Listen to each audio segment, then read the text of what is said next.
Bismillahirrahmanirrahim. Assalamualaikum warahmatullahi wabarakatuh. Alhamdulillah wa syukru lillahi wa salatu wassalamu ala rasulillah alladzi la nabiyya ba'da. La hawla wa la quwwata illa billah. Allahumma la ilma lana illa ma 'allamtana innaka antal alimul hakim. Allahumma shrah lana sadrana wa yassir lana umurana wahlul 'uqdatam min alsinatina yafqahu aqwalana. Allahumma a'inna ala zikrika wa syukrika wa husni ibadatik. Amma ba'd. Ma'asyiral muslimin, bapak-bapak, ibu-ibu dan juga para alim ulama, tokoh masyarakat, cerdik pandai yang hadirin wa hadirat jamaah salat maghrib yang insyaallah dimuliakan oleh Allah Subhanahu wa taala. Alhamdulillah, kembali kita memperbarui daripada rasa kesyukuran kita kepada Allah Subhanahu wa taala, yang mana pada malam hari ini kita masih bisa melaksanakan sebuah kewajiban kita, yaitu salat maghrib secara berjamaah. Mudah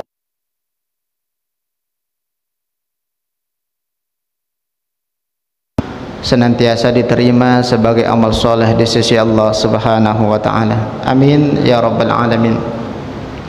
Kemudian salawat beriringkan salam senantiasa kita hadiahkan ke junjungan kita, uswatun hasanah kita, suri tauladan kita, yaitu Rasulullah sallallahu alaihi wasallam, yang berlafazkan Allahumma shalli ala sayyidina Muhammad wa ala ali Muhammad. Assalamu alayka ya Rasulullah. Sebagaimana yang telah Rasulullah sallallahu alaihi wasallam sabdakan di dalam hadisnya, man salaka tariqan yaltamisu fihi ilman syahalallahu lahu tariqan ilal jannah. Barang siapa di antara umatku, kata Rasulullah, yang selalu melapangkan waktunya, memudahkan langkahnya untuk mendatangi sebuah majelis ilmu, kata Rasulullah, kelak nanti Allah akan mempermudah langkahnya menuju surganya Allah Subhanahu wa taala. Tayyib, Bapak Ibu jamaah salat maghrib yang dimuliakan Allah, sebagaimana biasanya pembahasan kita pada malam hari ini adalah fi mas'alati hadisul ahkam, hadis yang ada beberapa hukum yang terkandung di dalamnya. Ketika kita bercerita masalah hadis, maka ada 3 unsur pokok yang tidak bisa dipisahkan. Yang pertama adalah disebut dengan rijalul hadis, yang kedua matanul hadis, dan yang ketiga adalah rawi, riwayatul hadis. Rijalul hadis ini masuk ke dalam kategori para sahabat, karena mereka langsung mendengarkan itu hadis daripada Rasulullah sallallahu alaihi wasallam. Seperti yang sering kita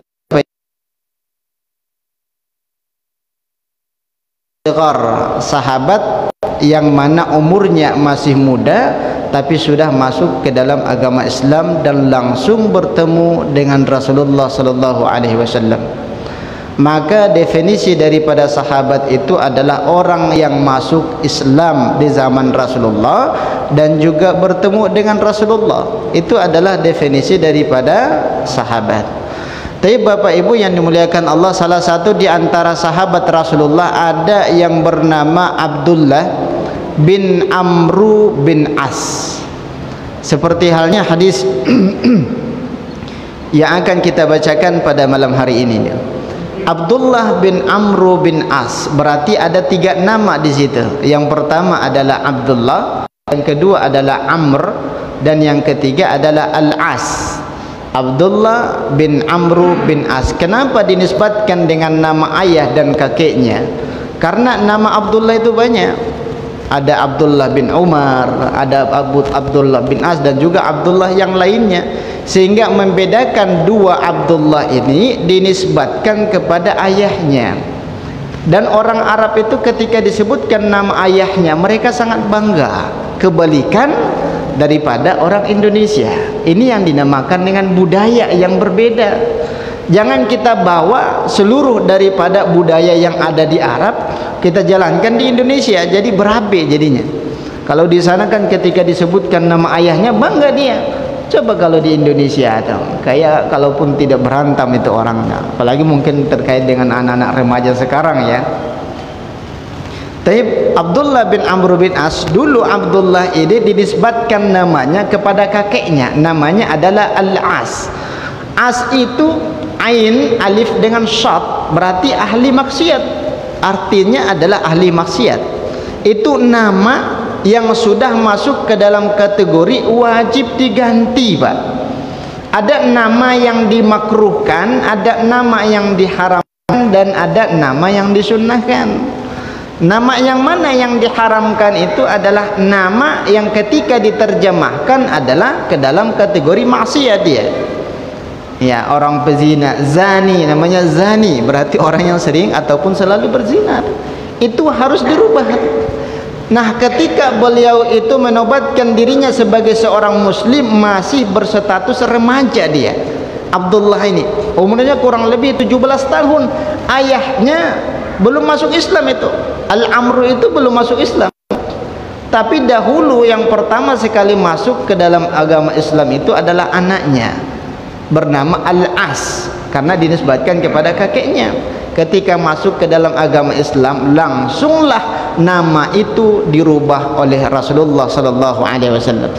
Wahai sahabatku, kamu tidak cocok dinisbatkan dengan nama As itu, maka digantilah dengan Abdullah.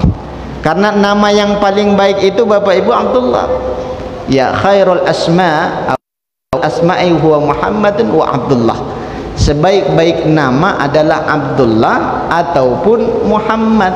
Nah, bukan berarti tidak baik ya ketika ada nama kita dinisbatkan kepada nama daerah itu. Ada kan orang Jawa berarti namanya nama Jawa.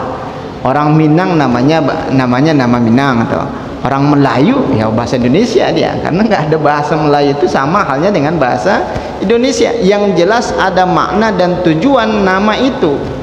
Ketika kita bisa mentakwil ataupun menjelaskan pengertian daripada nama itu, ada maknanya.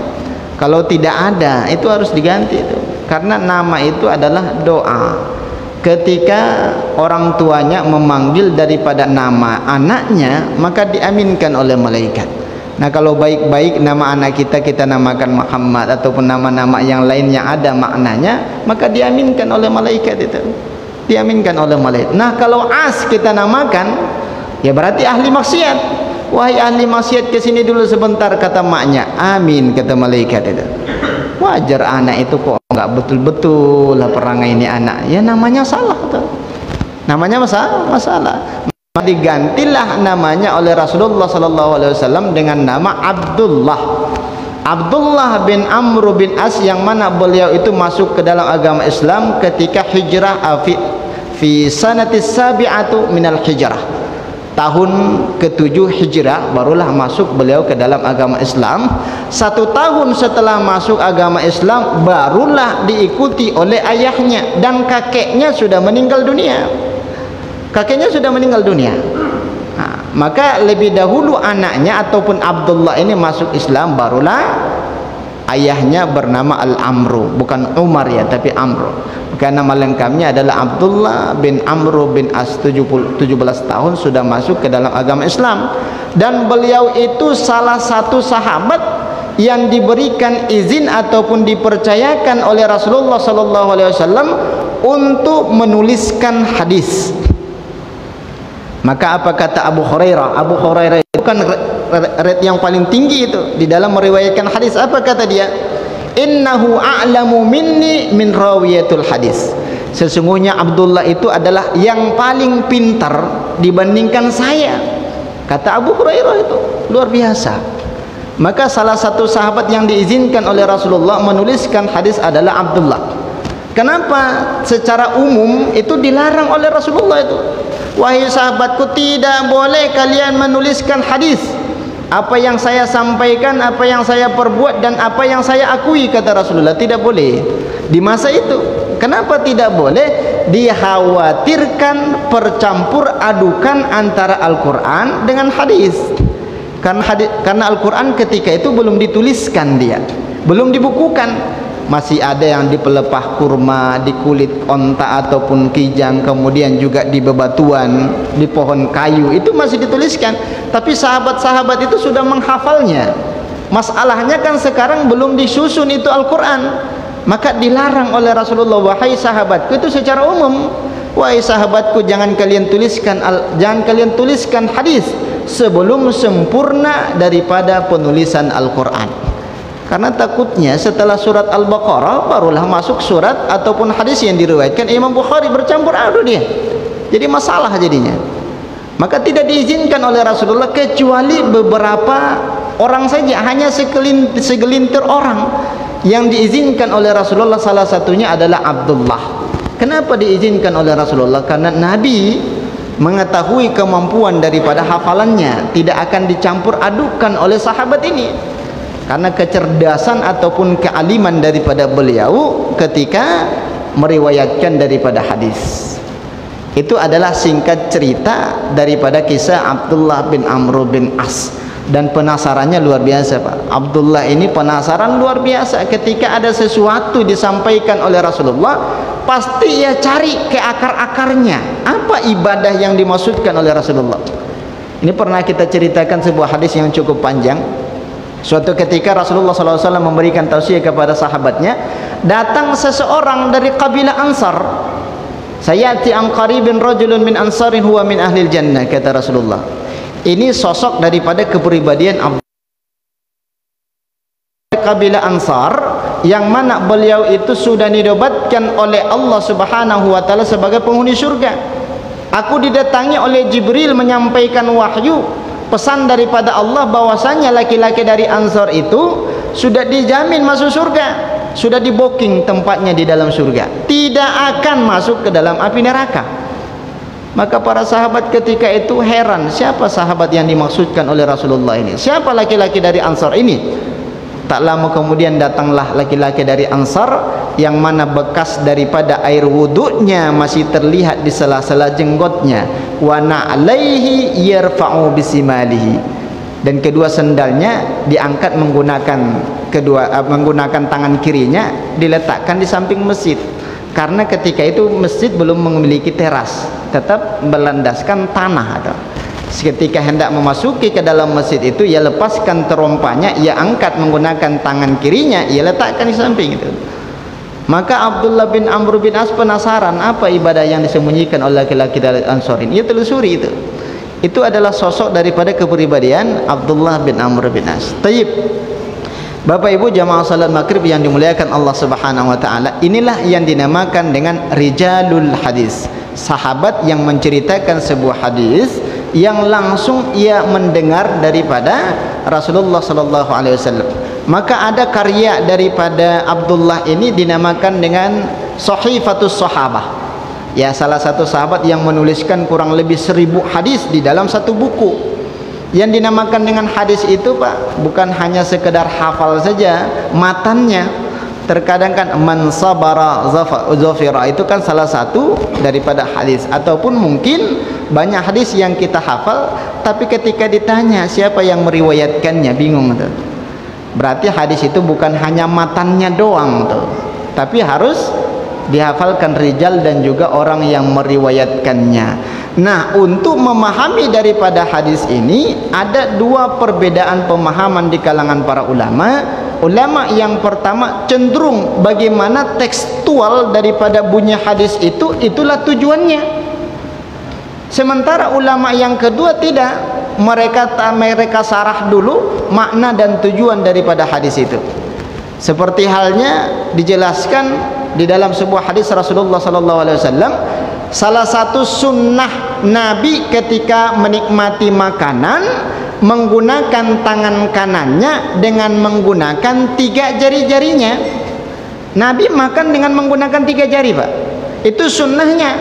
Nah, ketika disyarah oleh para ulama, ternyata Rasulullah ketika itu makannya adalah makan kurma. Ya, makan kurma menggunakan 3 jari bisa atau? Coba kalau kita makan bakso menggunakan 3 jari, kan nggak bisa atau? Kan seperti itu. Inilah perbedaan pandangan di kalangan para ulama-ulama hingga jadi masalah terkadang itu. Jadi polemik di tengah-tengah masyarakat. ulama ini katanya seperti ini, ulama ini katanya seperti itu. Kenapa? Karena mereka berbeda sudut pandang untuk memahami dalam sebuah hadis Rasulullah sallallahu alaihi wasallam. Tapi Bapak Ibu yang dimuliakan Allah, maka apa kata Rasulullah sallallahu alaihi wasallam? Ma min muslimin yamutu fi yaumil jum'ah wa lailatihi illa waqahu Allahu fitnatal kubur. Yang mana hadis ini diriwayatkan oleh Imam At-Tirmizi. Ada sekelompok ulama hadis mengatakan bahwasanya hadis ini hadis hasan, dan ada yang mengatakan derajat hadis ini masuk ke dalam kategori sahih. Karena yang meriwayatkannya adalah Imam At-Tirmizi. Karena Imam At-Tirmizi adalah ulama-ulama hadis yang terkemuka, yang mana banyak sekali hadis yang diceritakan masuk ke dalam kategori hadis sahih. Kemudian ketika kita terjemahkan secara singkat daripada apa yang disampaikan oleh Rasulullah sallallahu alaihi wasallam, ma min muslimin yamutu mi yaumil jum'ah. Barang siapa di antara seorang muslim, berarti syarat utamanya adalah muslim. Siapa itu muslim? Orang yang beragama Islam. Agama itu adalah agama Islam, dan orang yang beragama Islam itu dinamakan dengan muslim. Terkadang ditanya, apa agamamu Pak? Muslim, kata dia. Tidak ada agama muslim, itu nggak ada. Muslim itu adalah ismul maf'ul gitu. Orang yang memperbuat ataupun orang yang beragama Islam dinamakan dengan muslim. Orang yang syirik dinamakan dengan musyrik. Ya, musyrik dia, berarti pelakunya. Nah, begitu juga dengan muslim dengan Islam. Maka apa kata Rasulullah SAW? Ma min muslimin, berarti orangnya ini. Bukan terkait dengan agama, tapi orangnya itu kebetulan beragama Islam. Ya Allah, nampaknya anti corona nih kopi nak.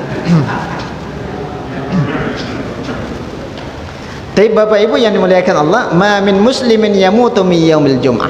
Barang siapa di antara daripada umatku, kata Rasulullah, berarti kalau umatnya Nabi beragama Islam. Barang siapa di antara umatku yang meninggal dunia fi yaumil jum'ah, pada hari Jumat itu. Ini ada keistimewaan tersendiri Pak, orang yang meninggal pada hari Jumatnya. Kalau ada yang pengen mati pada hari Jumat, ya silakan, nggak ada masalah kan, seperti itu. Apakah dia halal ataupun haram, Allah alam. Yang jelaskan dia, saya pengen mati hari Jumat, kata dia, salah.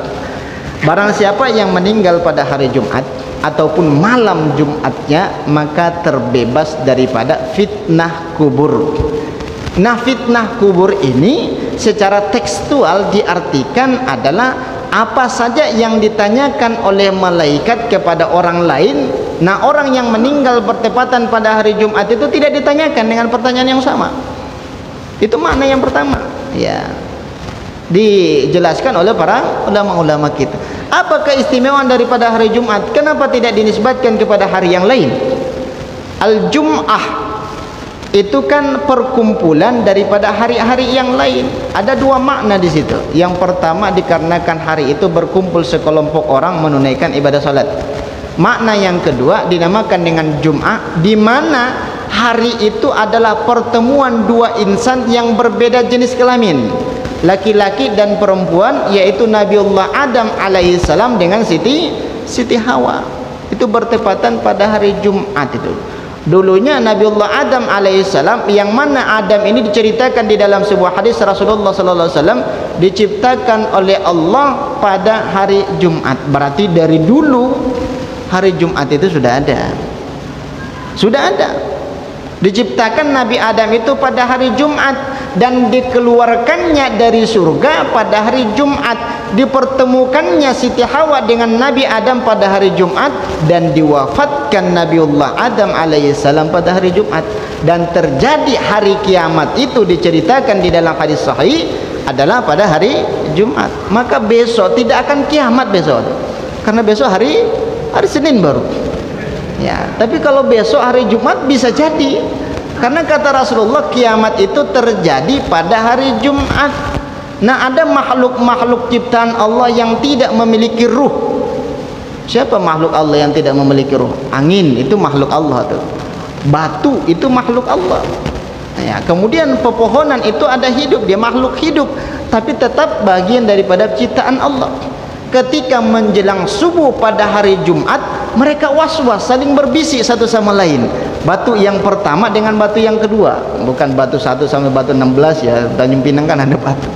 Ya, mereka sambil berbisik, bertasbih satu sama lain.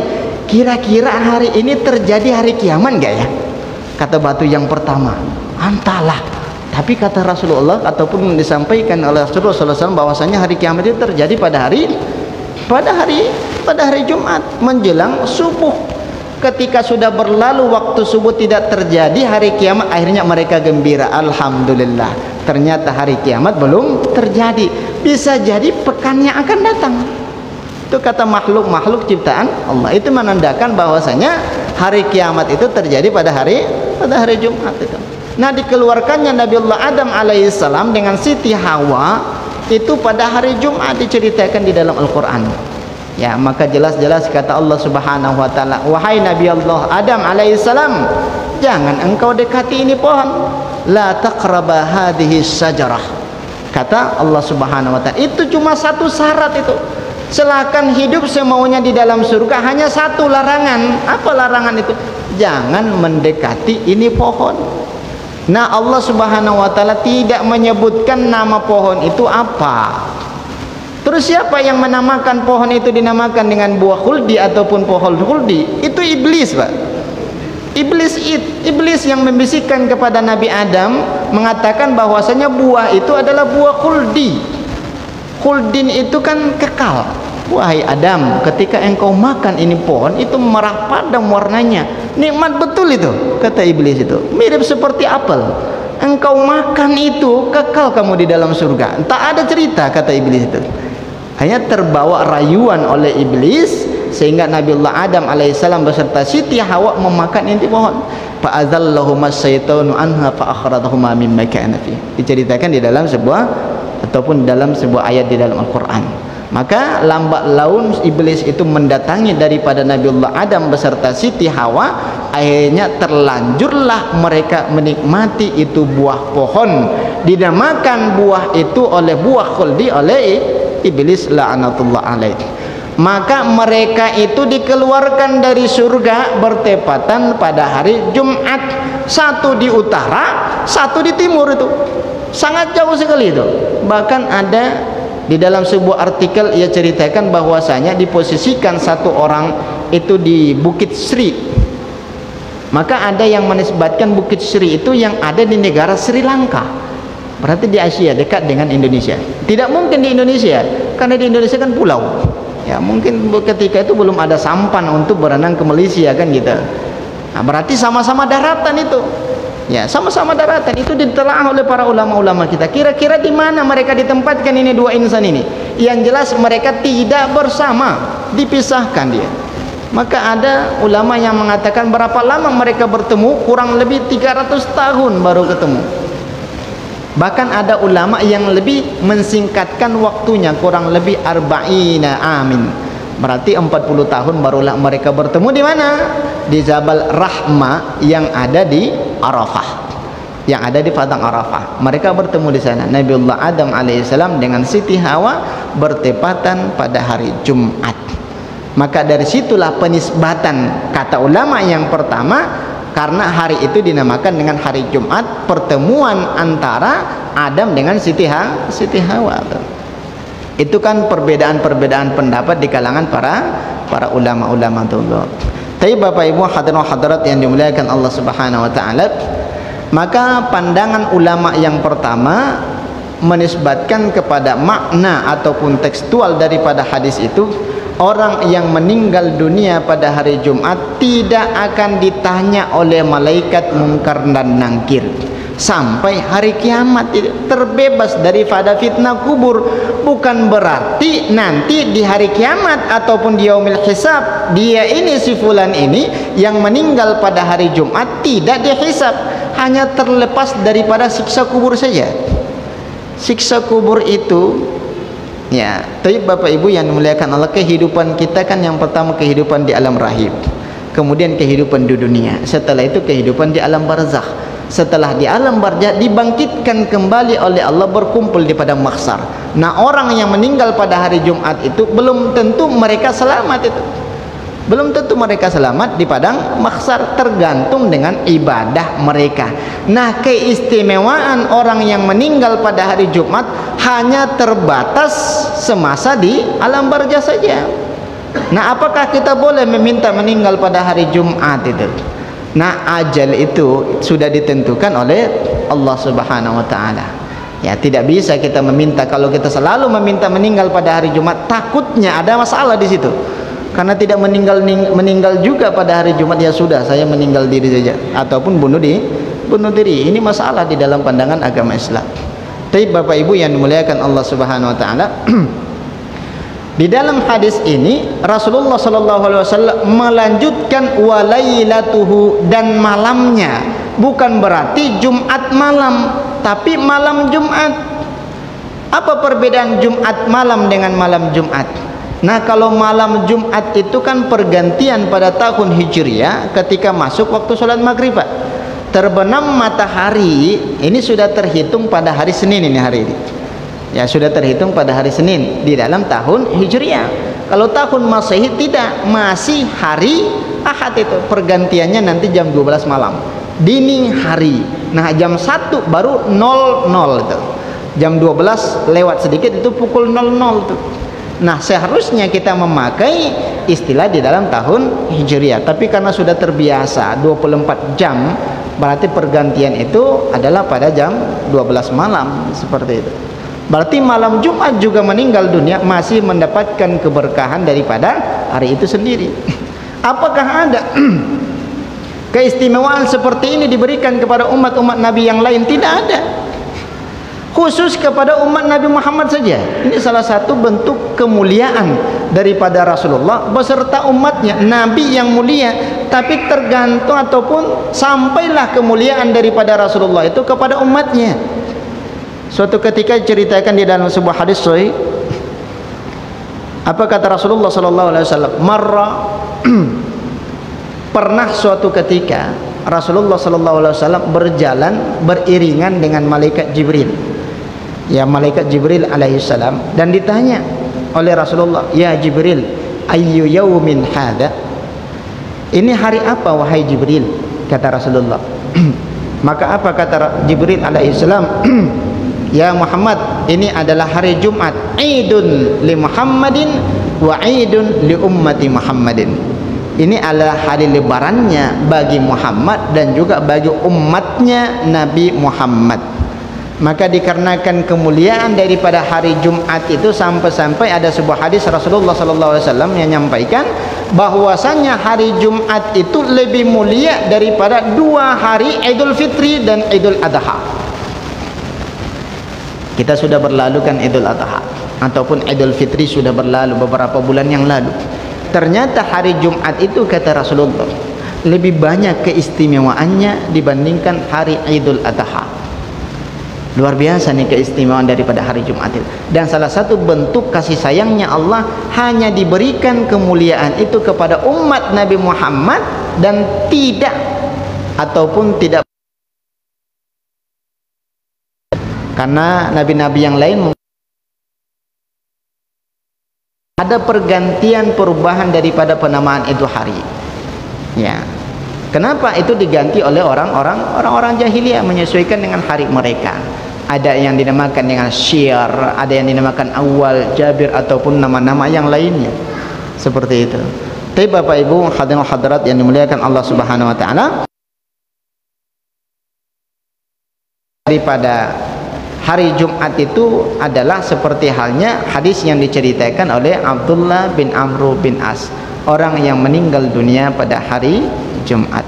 Nah, di dalam masalah ajal itu kita kembali ke belakang. Di dalam sebuah hadis yang cukup panjang, proses daripada penciptaan manusia di alam rahim itu kan ada beberapa tahap. Yang pertama adalah mani dulu, mani yang hina kata Rasulullah. Setelah itu 40 hari berubah menjadi segumpal darah. Setelah segumpal darah menjadi segumpal daging. Setelah segumpal daging barulah hampir berbentuk manusia.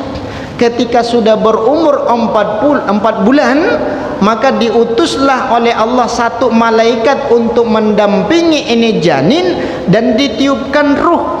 Setelah ditiupkan ruh, dicatatlah ajalnya, beliau itu meninggal kapan. Tergantung permintaan ketika itu, kesepakatan, tekan kontrak. Si fulan ini meninggal pada tahun berapa? Berapa umur yang engkau minta ketika hidup di dunia? Kata Allah, kurang lebih 62 tahun. 62 tahun kebutuhan Allah, tidak mau kalah dia. Kenapa janin itu ataupun orang itu masih di alam rahim, sudah didampingi oleh malaikat, maka iblis tidak mau kalah saing jin untuk mendampingi daripada itu janin. Itulah dinamakan dengan jin qarin, jin pendamping. Itu setiap orang itu ada jin qarinnya Pak, di samping kita. Tengoklah ke samping, ada kawan bukan jin itu. Nah, ini orang itu, kalau tak nampak itu berarti jin qarin. Kalau nampak itu bukan jin ya Pak ya. Kalau nampak itu sahabat kita. Jangan dinamakan jin qarin itu. Nah, berantem jadi. Tapi Bapak Ibu hadirat yang dimuliakan Allah, maka proses daripada perkembangan itu janin, ada sekelompok ataupun perkumpulan dokter di Eropa. Mereka meneliti bahwasanya janin itu berkembang biak dengan baik apabila mendengarkan lantunan-lantunan suara, sehingga mereka adopsilah murattal itu dijadikan sebagai musik klasik. Dari bagaimana caranya? Mereka putar, orang yang membaca Al-Quran, nadanya yang diambil, naik turunnya diambil, kemudian dirubah bacaannya menjadi musik klasik. Tidak sedikit jumlahnya dokter-dokter Eropa mengusulkan kepada seorang ibu yang lagi hamil, ibu kalau mau perkembangan janin ibu baik, ya sudah dengarkan ya musik-musik klasik, kata dia. Nah, kalau kita dengarkan musik klasik, bertambahlah kekuatan jin qarin tadi. Apa kata malaikat yang diutus oleh Allah tadi? Terserah dikaulah, katanya. Aku sudah diutus oleh Allah mendampinginya, ternyata engkau memperkuat daripada kekuatan jin tadi. Wajar ketika anak itu lahir sukanya dugem, Mbak. Karena ketika masih di dalam perut saja kita sudah fasilitasi dengan suara-suara ataupun musik-musik itu, sehingga terbiasa dia dengan nada-nada hal yang seperti itu. Bagusnya kan kita dengarkan kajian-kajian ataupun murattal, bacaan-bacaan Al-Quran. Kalau mungkin menurut kita suara kita kurang memadai, ya bolehlah kita ambil, kita download di Mbah Google, muncul di situ. Suara siapa? Sayyid Al-Ghamidi juga ada, Sayyid Ali juga ada, Ali Yunahar kan ada di situ. Begitu juga dengan syekh-syekh yang lainnya. Nah, kita dengarkan di alam ataupun di dalam Allah Subhanahu wa taala. Insyaallah di lain waktu kita akan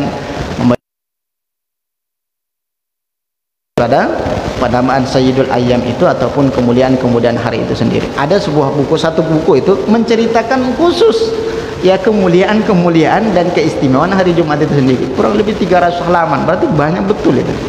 Seperti itu. Tapi wallahu a'lam bishawab. Bapak Ibu silakan. Masih panjang waktu kita ini Pak, ada kurang lebih 13 menit lagi. Sengaja disisakan 13 menit biar kopinya habis ini.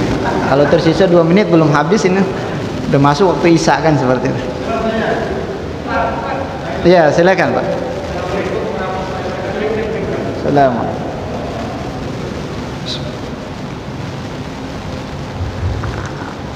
Assalamualaikum warahmatullahi wabarakatuh.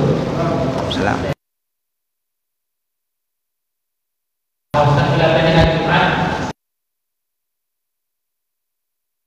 Kenapa hari Jumat itu dilarang berpuasa sunnah?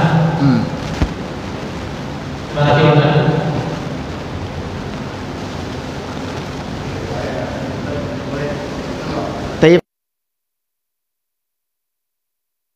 Permasalahan yang pertama adalah terkait dengan hari Jumat. Itu adalah hari yang sangat mulia. Nah, kenapa kita dilarang untuk berpuasa di dalamnya? Ada beberapa puasa yang diperbolehkan pada hari Jumat. Salah yang pertama adalah itu puasa satu hari, berbuka satu hari, puasa satu hari, berbuka satu hari. Kebetulan pada hari Rabu ia berpuasa, otomatis hari Kamisnya berbuka, Jumatnya kembali berpuasa. Apakah boleh? Boleh. Namanya puasa Daud. Yang tidak boleh itu adalah dikhususkan berpuasa pada hari Jumat. Kenapa engkau berpuasa pada hari Jumat, wahai sahabatku? Kata teman kita, apa kata dia? Ini lagi, imanku lagi naik ini, maka aku berpuasa pada hari ini, kata dia. Ini masalah itu orang. Masalah. Nah, kenapa kita dilarang oleh Rasulullah berpuasa pada hari Jumat? Maka jelas kata Jibril tadi, ditanya oleh Rasulullah, ya Jibril, ini hari apa? Maka apa kata Jibril? Ini adalah hari Jumat, hari lebaran bagi engkau dan juga bagi umatmu. Karena hari Jumat itu adalah hari lebaran setiap pekannya, maka kita dimakruhkan untuk berpuasa pada hari lebaran. Ya, lebaran Jumat itu. Bahkan ada ulama yang mengharamkannya, Pak. Disamakan berpuasa hari Jumat itu dengan puasa Idul Fitri dan juga Idul Adha. Ada sebagian ulama yang berpandangan seperti itu. Saking tidak bolehnya berpuasa pada hari Jumat, yang mana puasanya tidak ada dasar ataupun namanya. Ya, jangan pula kata Pak Ustadz kemarin tidak boleh berpuasa pada hari Jumat, sehingga puasa Ramadan lepas 4 hari dia. Hari Jumatnya ia lepaskan. Itu kan nama puasanya ada tuh. Puasa Ramadan dan puasa qada itu diperbolehkan. Ataupun berpuasa Arafah bertepatan pada hari Jumat. Apakah boleh kita berpuasa? Tetap dibolehkan itu. Ya, karena ada nama puasanya, puasa Arafah. Yang tidak boleh itu adalah tidak ada nama puasanya. Pengen berpuasa, dia puasa hari Jumat, tidak boleh. Ya, minimal hukumnya makruh. Bahkan ada yang mengharamkan. Kalau sudah haram, wajib hukumnya dibatalkan puasanya. Ya, seperti itu. Hari lebaran. Ya, lebaran walaupun tidak memiliki baju lebaran kan gitu. Kalau setiap pekan kita beli baju lebaran ke anak, tekor itu. Anggaran berapa kan gitu. Wallahu a'lam bishawab. Silakan, ada yang mau didiskusikan, silakan. Jangan sampai Ustadz Ali mengambil alih, yang lain. Ya, silakan.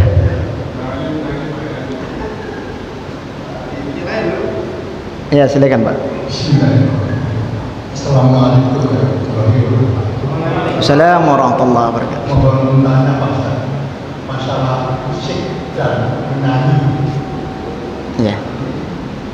Diberitakan bahwa musik dan menyanyi ini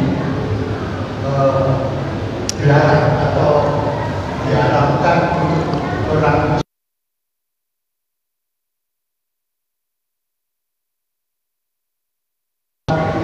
yang senang musik dan menyanyi itu kadang-kadang terasa akan kita mau bertambah gitu.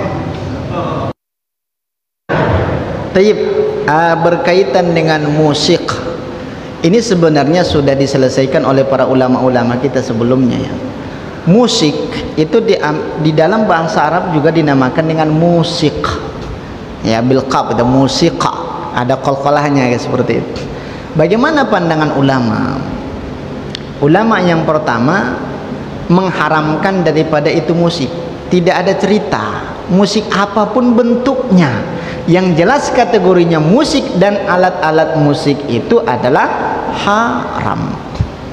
Ya, itu tegas sudah pandangan ulama yang pertama, karena mereka memahami, ulama-ulama kita ini memahami dari tekstual itu hadis, seperti yang kita jelaskan tadi. Kenapa terjadi perbedaan-perbedaan pemahaman? Ada yang memahami hadis itu langsung dari tekstualnya, ada yang memahami itu hadis dari segi sarahnya, ataupun dijelaskan dulu baru ada maksudnya. Maksud daripada tujuan disebutkan seperti itu untuk apa? Ya, seperti itu. Nah, ulama yang pertama mengharamkan apapun bentuknya.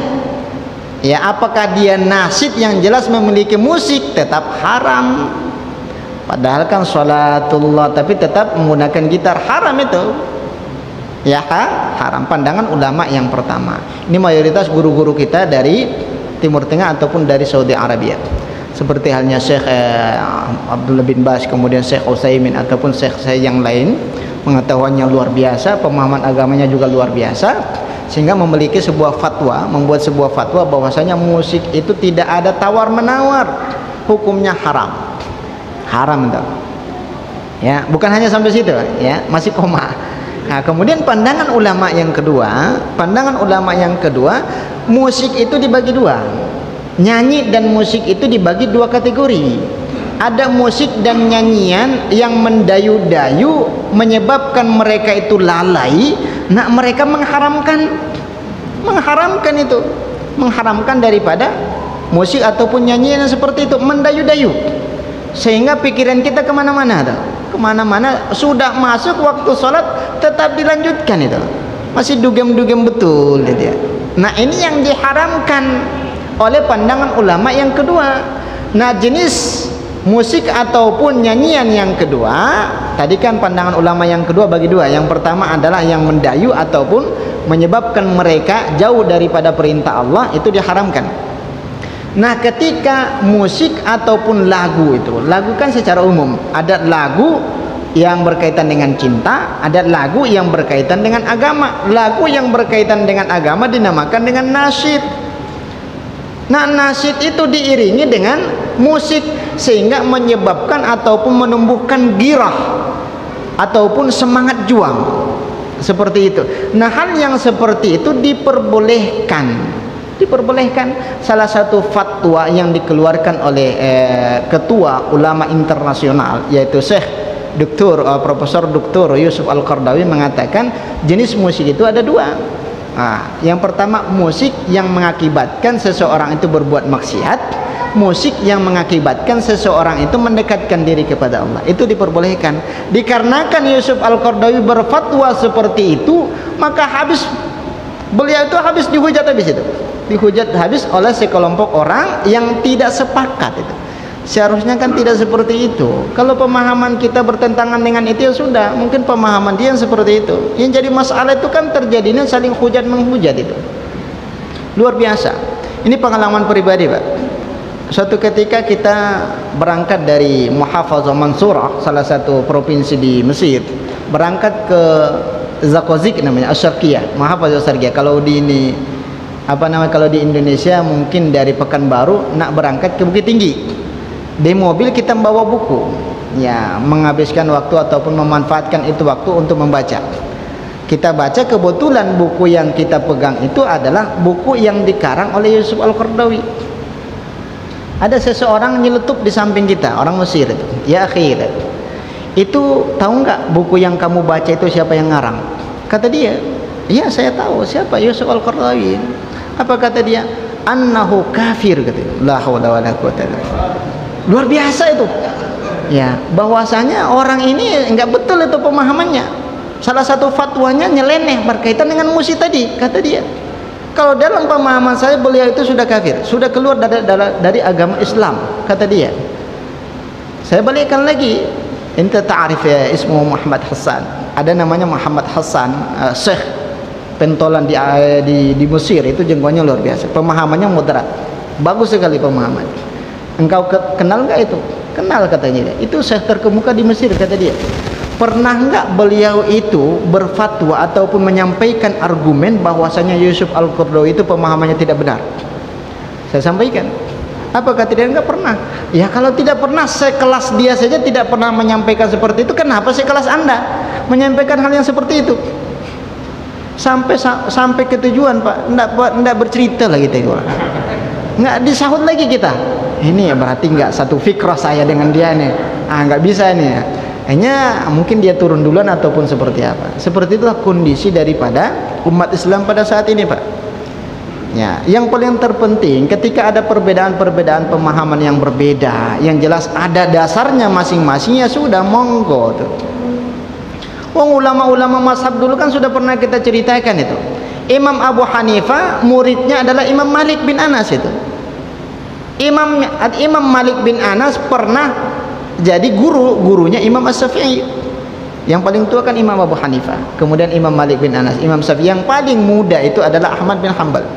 Imam Syafi'i itu berguru kepada Imam Malik. Nah, ketika ada perbedaan pemahaman, apa kata Imam Malik? Apa kata Imam Syafi'i? Ketika ada pemahaman yang menurut kalian lebih benar daripada apa yang saya sampaikan, kata Imam Syafi'i, ambil itu, tinggalkan mazhabku. Ya, bukan berarti menghujat ketika ada perbedaan pemahaman ya. Seperti itu. Tidak boleh, Pak. Lisan kita itu harus dijaga untuk mengeluarkan argumen ataupun mungkin bahasa-bahasa yang dapat menyakiti daripada pemahaman ataupun mungkin perasaan daripada saudara kita. Itu yang paling terpenting itu. Semua kategori itu kan bahagian daripada sunnah itu. Wa ittihadul ummah hukmuhu wajib. Persatuan dan kesatuan umat Islam itu kan wajib hukumnya. Nah, kenapa kita lebih mendahulukan hal yang sunnah, bertikai kepada hal yang sunnah, sehingga tidak memperhatikan persatuan daripada umat Islam. Ini terkadang ini realita fakta, Pak. Ketika masjid itu, mohon maaf sebelumnya, ketika masjid itu ya, dalam pelaksanaan sholat subuh ada doa kunutnya, besok tak mau sholat di situ ya, pindah ya. Salah satu contoh bukan di Tanjung Pinang ya, ini cerita kita di kota lain. Kalau dimisalkan di Tanjung Pinang, dia sholat di Masjid As-Sakinah, dia lihat imamnya kok doa kunut, besoknya pindah dia ke Zulfirdaus, kok sama juga kan gitu. Seperti itu mungkin ya. Itu kan hal yang lumrah, itu sudah dijelaskan oleh para ulama kita. Nah, kalau kita tidak berdoa kunut, ya monggo, nggak ada masalah. Begitu juga kalau imamnya tidak membaca doa kunut, kita selaku makmum jangan angkat tangan surang. Allahu Akbar kata imam, imamnya sudah sujud, dia sendiri Allahumma hdini fiman hadait. Batal salat jamaahnya. Kenapa? Karena tidak mengikuti daripada instruksi imam. Itu khilafiyah yang sudah dikelirkan sebenarnya dulu, kurang lebih 12 abad ataupun mungkin 10 abad yang lalu, itu sudah diselesaikan oleh ulama kita. Kenapa kita perdebatkan kembali pada saat ini? Kan itu jadi masalah ini. Seperti itu. Tapi wallahu a'lam bishawab. Sengaja ya menghabiskan waktu biar saling nggak bertanya, karena sudah masuk waktu isya. Tapi wallahu a'lam bishawab. Nakhtatim bi qiraati alhamdulillahirabbil alamin wa doa kafar majlis. Subhanakallahumma bihamdika asyhadu an la ilaha illa anta astaghfiruka wa atubu ilaik. Akhirul kalam, assalamualaikum warahmatullahi wabarakatuh.